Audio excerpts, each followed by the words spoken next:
Hey friends, my name is Steve Guttenberg and I am the Audiophiliac. I'm feeling nostalgic today because I was on St. Mark's Place in the East Village last night, and in one way it hasn't changed very much. I used to hang out there a lot in the 70s and 80s and 90s, and I don't anymore, but overall it feels the same. It's one of those places in New York City that changes, but the flavor of it is still the same. And that part hasn't changed. It's very youth oriented. A lot of NYU college students hang out there. So it's got a lot of energy, a lot of youthful energy. Well, that's fantastic. But the thing that isn't there are record stores. And I was thinking, it wasn't that long ago where there was, I would say, easily less than 10 years ago, there were 4 record stores on that one block. And I remember when there was more, 5 or 6 on that one strip from St. Mark's Place between 2nd and 3rd Avenue. There were so many record stores. And there was one that was my favorite, and it was called Sounds. And at their peak, there were actually 3 Sounds stores. There were 2 actually on St. Mark's Place, separated by a few other stores, and then a third around the corner. But there was another one of my favorites was Kim's, which was a video store too, but it had a lot of CDs and LPs. More CDs and LPs, as I recall. But anyway, it had a great vibe. Then there was this one called Rocket Science, as in music isn't, you don't have to be a rocket scientist or whatever. Yeah, rocket scientist. And the guy that owned it was kind of curmudgeonly, to be kind, but he was amazing. He knew everything about me. You could never stump him. Like, who was the bass player? He would always know. And he played great music in the store. I mean, he had a lot going for him, but his attitude kind of sucked. But anyway, he actually once got into an argument with me because I wrote an article about him trying to help the guy out, and he was grouchy because I called him grouchy. But anyway,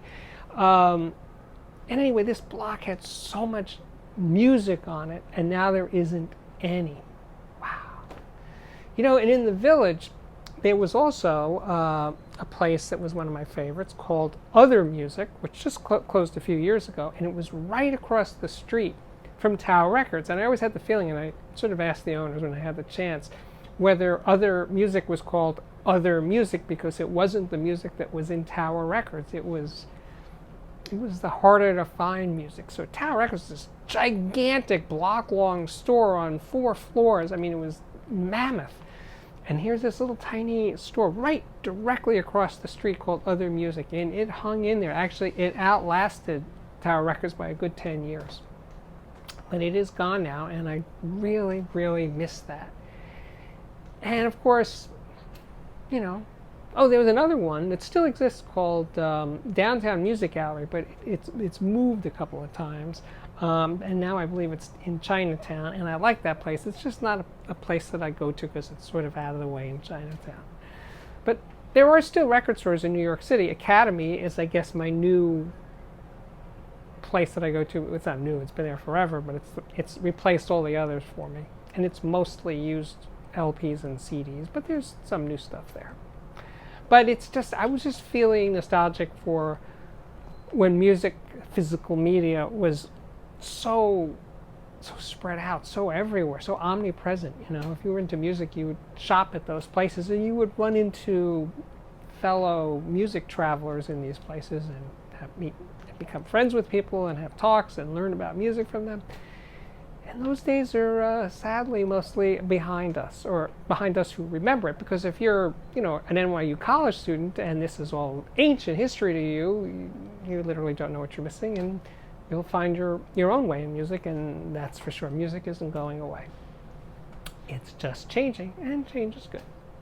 But anyway, I just, was taking me down a road. You, on the other hand, I'd like to hear your impressions of record stores that are no more, or record stores that are still around for you and you shop and support because you're concerned that they too may eventually go away. And if you have one, use it. And if you own a collection of physical media, of CDs or LPs or 8-track tapes or something, treasure them, because you know what? if you had any taste in music, your collection's value will only grow. Streaming, of course, will have no value because it's vapor, right? It doesn't exist. And downloads, I don't think you can really sell a download. So CDs, tapes, LPs, etc., the good ones that are in good condition at least, they have value. They have actual value. They appreciate in value. Absolutely. So, if you got them, use them, treasure them. My name is Steve Guttenberg. This is the Audiophiliac Daily Show. Comes up kind of daily. Please watch it daily if you can, or just binge watch, 10 of them, and when you're waiting for the train or the bus or the plane. And I will see you again next time. Bye.